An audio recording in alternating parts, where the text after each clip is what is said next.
every year when you start scouting NFL draft prospects, you have those guys that just jump out at you for how great they are and how much you fall in love with their skill set and their potential for the NFL level. And then on the flip side, you have those guys that people have been talking about and buzzing about. Draft media has been pumping them up for a year, and you sit there and you watch and you say, what the fuck is the big deal about this guy?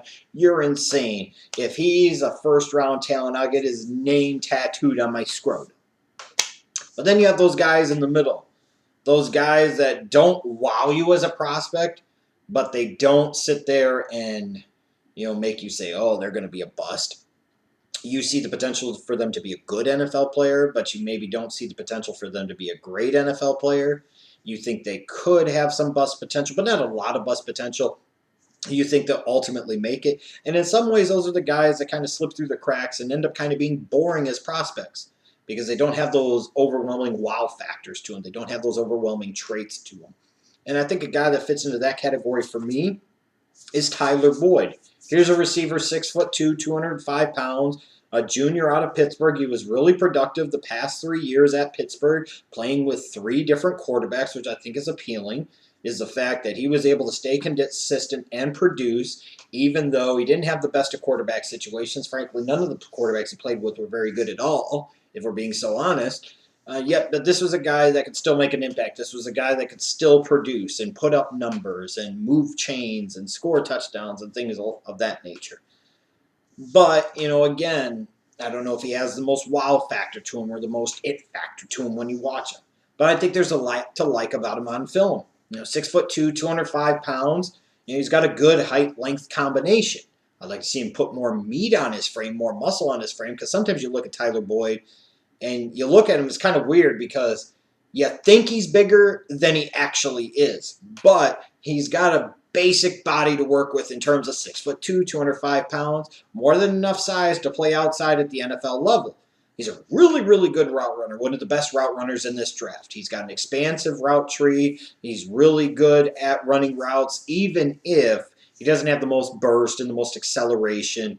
The routes that he runs, I think he does a good job. He can have that rare occasion where he'll sit there and round off a route a little too early. But in general, I think he's a quality route runner with some of the best hands in this draft. I mean, his hands are really, really good. I didn't see Tyler Boyd drop a lot of passes. I really didn't. And I also saw him make a lot of really big-time tough catches. I think he does a great job of high-pointing the ball. He's got a really, really good catch radius. He's got the catch radius, to me, of somebody that's 6'5", 6'6", with long arms and big hands. You look at a guy like this, those type of physical skills, again, bode well to projecting somebody to be a number 1 type of go-to wide receiver at the NFL level. And at the very, very worst, a security blanket number 2 option that could potentially, in a good offense, go over 1,000 yards 4 or 5 times in an 8, 9, 10-year NFL career. You look at his consistency, too. I alluded to it earlier, talking about a guy, 3 different quarterbacks, 3 years at Pittsburgh. He consistently produced year and year from freshman, sophomore, junior season. He was productive every year. I also like his willingness to go over the middle. That means something to me because at times you got to go over the middle and you got to go get that ball and consequences be damned. And he showed me that willingness to go over the middle. He's 6'2", 205 pounds. He's not afraid to go over the middle, nor should he be. And I think he's got really good awareness for the game. He's got a really good field presence, a good field awareness of understanding how, most importantly, if the quarterback's in trouble, how to work himself back open, how to redirect, how to come back to the quarterback, how to move to a position where the defenders are. So, like I said, watching him, there are a lot of good, solid fundamentals in play for Tyler Boyd. But then we come to that lack of wow factor and some of the things that concern me about him and his abilities to be a number 1 wide receiver at the NFL level. Look at his quickness. Now, some people are going to say that he's quicker than you think, in part because of the way I think Pittsburgh utilized him. I mean, they utilized him out of the backfield as a runner. I think he had over 40 carries this past year. I don't really know why they did that. Maybe a part of the philosophy was if you get him up to speed, give him a couple of steps, he could make some damage happen because he'd get up to his top speed. It just takes him a bit to get to his top speed. And I think you could see that. And a lot of times they used him, they gave him the old push pass, and they would sit there and run him in motion and all these things to get him up to speed because they knew explosive quick burst was not the name of Tyler Boyd's game ultimately. And combining that with the lack of pure deep speed, He may have adequate deep speed. He most certainly doesn't have very good or great deep speed. So it makes you wonder about his ability to be a vertical threat at the NFL level. And at times, even with the great routes that he does run, if he goes up against more athletic defensive backs at the NFL level, is he going to be able to separate? Because it's going to take him a little while to get open, which is part of the reason why Pittsburgh, especially in 2015, utilized him on the move so much in their offense. Is he going to struggle to get separation? Because when you look at him, 6'2", 205 pounds, he has a really lean frame. I was surprised, frankly, at first when I saw him. I'm like, man, a couple of years ago, I'm like, this is a big dude. But he's not as big as you think.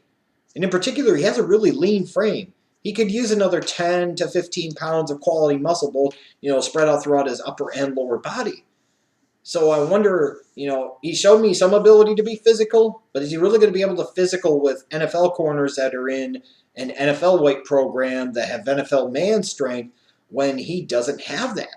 And that lean frame gives me some concern, some pause about whether or not he's going to be able to be a physical type of wide receiver at the NFL level. It also makes me wonder if he's going to be susceptible to injury. And you also look at agility too. If he catches the ball in the open field, he's not going to make a lot of people miss. He doesn't have a lot of explosive bursts, not a lot of suddenness or initial quickness to him. So that's another thing when you combine that with the lean frame that could potentially make him an injury liability. He didn't have a ton of injury problems at the college level. I'll grant you that, but it's something that could be a future problem at the NFL level. And then you also look at off the field. There was the DUI arrest in 2014. Now you could sit there and say young people make mistakes, and I grant you, young people make mistakes. And a lot of people have DUI arrest. I'm glad I don't, but I know plenty of people that do, and some of the people I know that do would probably surprise you.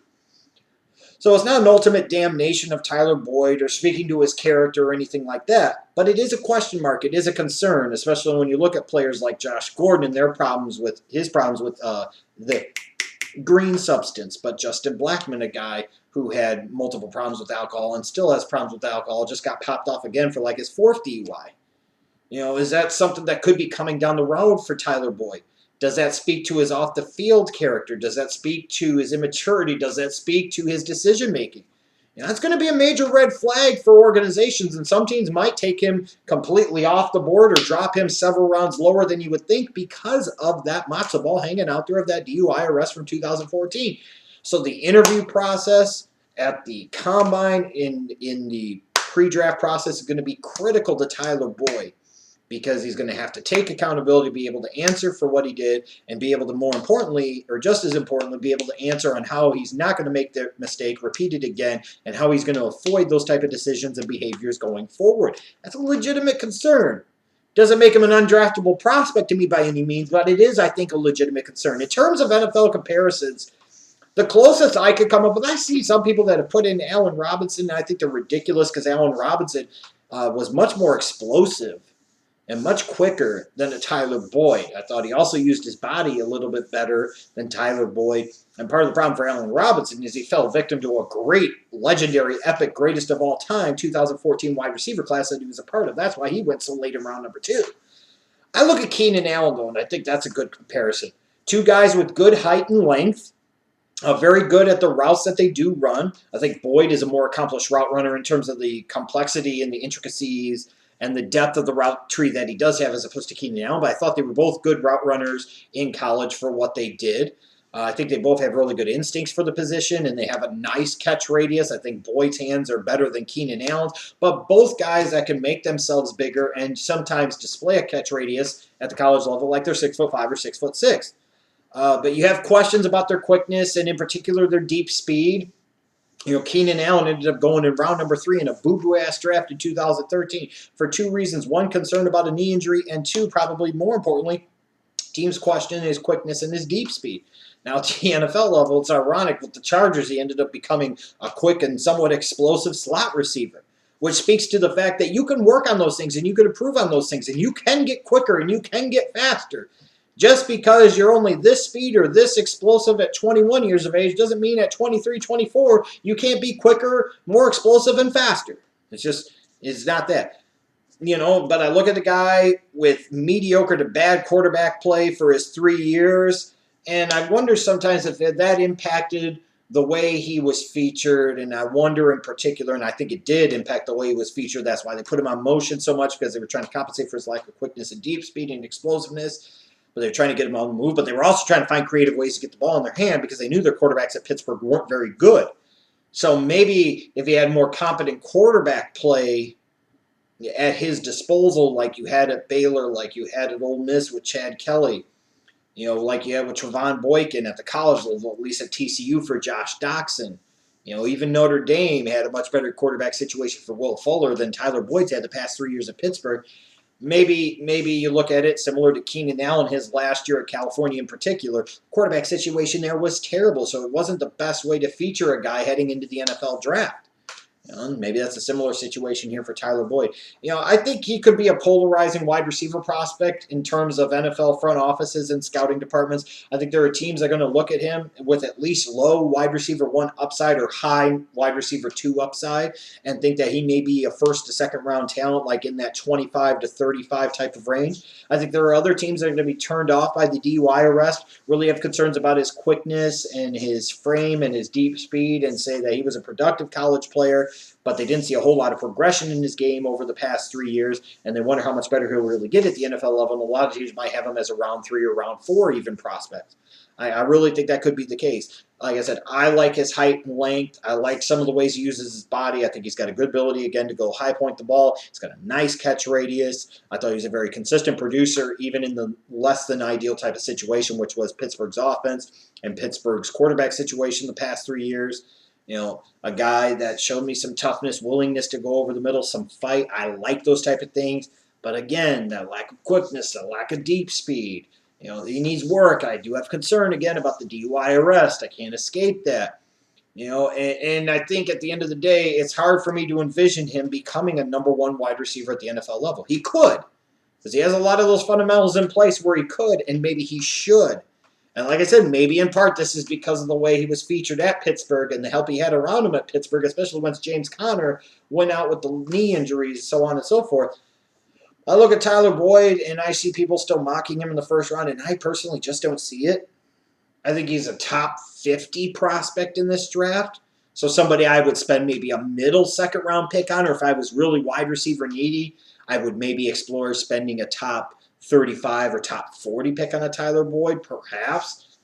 But I just think there are a few wide receivers better in this class.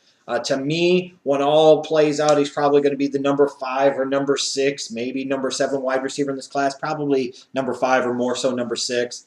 I think he's better than Michael Thomas from Ohio State. I will stand behind that. I think he's just a little bit below Will Fuller, and there's quite a bit of difference then, I think, between him and then guys like Laquan Treadwell and Josh Doxson and Corey Coleman. If your team ends up taking him in the early to mid-second round, you shouldn't feel too bad about it. If you end up getting him in the 3rd round, similar to what the Chargers did 3 drafts ago with Keenan Allen, you should feel really good about things because he might end up working out to be a little bit of a steal for your organization.